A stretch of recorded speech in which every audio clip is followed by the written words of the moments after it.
എന്നാൽ കേരളത്തിലെ ചർച്ച യാ ഇബാദുള്ളയല്ല. കേരളത്തിലെ ചർച്ച യാ ഇബാദുള്ളയല്ല. കാരണം ഇതെഴുതിയ ജബ്ബാർ മൗലവി യാ ഇബാദുള്ള പറഞ്ഞിട്ടില്ല. ഇതെഴുതിയ ജബ്ബാർ മൗലവി യാ ഇബാദുള്ള ദുർബലമാണെന്നാണ് പറഞ്ഞത്. യാ ഇബാദുള്ളയല്ല ചർച്ച, മറിച്ച് ഈ പ്രത്യേകമാക്കി വിളിക്കലാണ്. യാ ഇബാദുള്ളയെ പറ്റി പണ്ഡിതന്മാർ പലതും പറഞ്ഞിട്ടുണ്ടാവും. യാ ഇബാദുള്ളയെ പറ്റി ഒന്നെന്താ വെച്ചാൽ യാ ഇബാദുള്ള എല്ലാ ചർച്ച. ഇപ്പൊ നമുക്ക് ബോധം വന്നു. ഇതെന്താ അറിയെങ്കിൽ നമ്മളെ ഇതേ പ്രസംഗിച്ച ഊക്കിൽ പ്രസംഗിക്കാണ്ടല്ലോ മൂപ്പര് എഴുതിയത് 26/12/2011 നടന്ന കേരള ജമിയത്തുൽ ഉലമയുടെ ദൗറ നിർദ്ദേശപ്രകാരം ജിന്നിനോടുള്ള സഹായതേട്ടം എന്ന വിഷയവുമായി ബന്ധപ്പെട്ട് ഞങ്ങൾ നടത്തിയ പഠനത്തിൽ കണ്ടെത്തിയ കാര്യങ്ങൾ ദൗറയുടെ മുമ്പാകെ സമർപ്പിക്കുന്നു. 3 വിഷയങ്ങൾ. മൂന്നാമത്തെ വിഷയം എന്താ? യാ ഇബാദല്ല ഐനു എന്ന ഹദീസും അതിനെക്കുറിച്ച് പണ്ഡിതന്മാർ പ്രകടിപ്പിച്ച അഭിപ്രായങ്ങളും. യാ ഇബാദല്ല ഇപ്പൊ ചർച്ച അല്ലല്ലോ. അവിടെ എപ്പോഴും പോയത് ഇപ്പൊ ചർച്ച? നിങ്ങളിവിടെ 2000 വിസ്തുണ്ടാണെങ്കിൽ എത്രയും മുമ്പാണ് 2011 KJUവിന്റെ മുമ്പാകെ ദൗറയുടെ മുമ്പാകെ അവതരിപ്പിച്ച പ്രബന്ധത്തിൽ യാ ഇബാദല്ല ഉണ്ടോല്ലേ? ഉണ്ട്. ഞാൻ വെല്ലുവിളിക്കുന്നു അനീഫ് കായക്കൊടിയോട്, അന്ന് നിങ്ങൾ ഇത് നിങ്ങൾക്ക് വായിക്കാൻ തയ്യാറുണ്ടോന്ന്?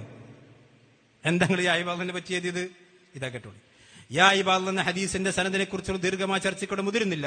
ഈ ഹദീസ് ദുർബലമാണെന്ന് ഭൂരിപക്ഷം പണ്ഡിതന്മാർ അഭിപ്രായപ്പെടുന്നുണ്ട്. സൂക്ഷ്മ പഠനത്തിന് ശൈഖ് നാസിറുദ്ദീൻ അൽബാനി സിൽസിലത്തുൽ ഹദീസ് വായിക്കുക.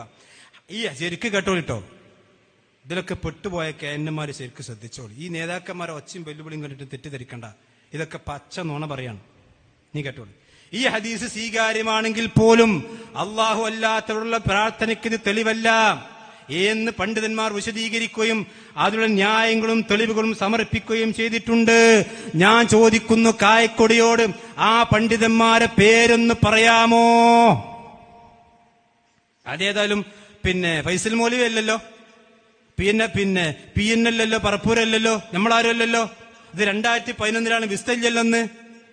എന്താ പറഞ്ഞത്? യാ ഇബാദ് ഹദീസ് സ്വീകാര്യമാണെങ്കിൽ പോലും അള്ളാഹു അല്ലാത്തവരുടെ പ്രാർത്ഥനയ്ക്ക് തെളിവല്ല. ഇനി കേട്ടോ, യാ ഇബാദ് എന്നുകൊണ്ട് ഉദ്ദേശിക്കപ്പെടുന്ന മലക്കുകളും ജിന്നുകളുമാണ് എന്നാണ് ഒരു വിഭാഗം പണ്ഡിതന്മാർ അഭിപ്രായപ്പെടുന്നത്. ആ വിഭാഗം പണ്ഡിതന്മാരുടെ പേര് പറയണം. ഒരു വിഭാഗം പണ്ഡിതന്മാർ അഭിപ്രായപ്പെടുന്നത് നാം കാണുന്നില്ലെങ്കിലും അവയെ ഹാദറായി പരിഗണിക്കണമെന്നാണ് ഈ പണ്ഡിതന്മാരുടെ വീക്ഷണം. ശിർക്ക്. നാം കാണുന്നില്ലെങ്കിലും അവയെ ഹാദറായി പരിഗണിക്കണമെന്നാണ് പണ്ഡിതന്മാർ. ആ പണ്ഡിതന്മാർ ആരാണ്? കായക്കൊടി മറുപടി പറയണം. ബസാർ റിപ്പോർട്ട് ചെയ്തൊരു ഹദീസിന്റെ അടിസ്ഥാനത്തിൽ ഇബാദത്ത് എന്നുകൊണ്ട് ഉദ്ദേശിക്കപ്പെടുന്നത് മലക്കുകൾ മാത്രമാണെന്ന് അഭിപ്രായപ്പെട്ട പണ്ഡിതന്മാരുമുണ്ട്. ആ പണ്ഡിതന്മാരെ പേരിവിടെ പറയണം. ചർച്ചയല്ലല്ലോ യാ ഇബാദത്ത്. പിന്നെ ഇതൊക്കെ എന്തിനാ ഇതിണ്ടാക്കിയ ഞങ്ങള്? ഇതൊക്കെ എന്തേതിനുണ്ടാക്കിയ? ഇനി കേട്ടോളി. ഇനി വീണ്ടും പറയാൻ, ഒരാൾ ഒരു മരുഭൂമിയിൽ ഒറ്റപ്പെട്ടു പോയാൽ നടത്തുന്ന ദിക്റിന്റെ ഭാഗമാണിത് എന്ന് ഷെയ്ഖ് സ്വാലിഹ് അൽ ഹുസൈനി അഭിപ്രായം കൂടി ഇവിടെ നാം ഇതോടൊപ്പം ചേർത്ത് വായിക്കുക. അത് നിങ്ങൾക്ക് വായിക്കാൻ തയ്യാറുണ്ടെന്ന്? ഇത് നിങ്ങൾ അന്ന് ചേർത്ത് വായിച്ചത് ഇന്ന് ചേർത്ത് വായിക്കാൻ കായക്കൊടുക്ക് തയ്യാറുണ്ടോ? യാ ഇബാദ് എന്ന് പറഞ്ഞ ദിക്ർ മാത്രാണ്. ഇനി കേട്ടോ, ഇനി ഇത് സ്വഹിയാണെന്ന് പരിഗണിച്ചാൽ തന്നെയും അത് ഇത്തരം സാഹചര്യങ്ങൾക്ക് മാത്രം പരിമിതവും ഹദീസിൽ വന്ന പദങ്ങൾ ഒതുങ്ങി നിൽക്കുന്നതുമാണെന്നാണ് പണ്ഡിതാഭിപ്രായം. ആ പണ്ഡിതാഭിപ്രായത്തെ പറ്റിയാണ് നിങ്ങൾ പറഞ്ഞ് ഷിർക്ക്. ശരിയല്ലേ? ഇനി കേട്ടോ, ദുർബലമായ ഹദീസിന്റെ അടിസ്ഥാനത്തിൽ കർമ്മങ്ങൾ അനുഷ്ഠിക്കാൻ പാടില്ലെന്നുകൊണ്ട് തന്നെ പണ്ഡിതന്മാർ നടത്തിയ അത്തരം ചർച്ചകളെ കേവലം വൈജ്ഞാനിക ചർച്ചകളായി മാത്രമാണ് നാം പരിഗണിക്കേണ്ടത്. അപ്പൊ ആ വൈജ്ഞാനിക ചർച്ചയാണ് നിങ്ങൾ ഈ പ്രസ്ഥാനത്തെ നടുക പിളർത്താനും മുജാഹിദ് പ്രസ്ഥാനത്തിന്റെ ആളുകൾക്കെതിരെ പച്ചയായിക്കൊണ്ട് ശിർക്ക് ആരോപിച്ച് അവരെ നരകത്തിന്റെ ആളുകളും അമ്രുൽ ഹയ്യാക്കാനും വേണ്ടി നിങ്ങൾ ഉണ്ടാക്കിയത് ഈ യാ ഇബാദുള്ളയാണ്. ഇപ്പൊ പറയാണ് യാ ഇബാദുള്ള ചർച്ച അല്ല.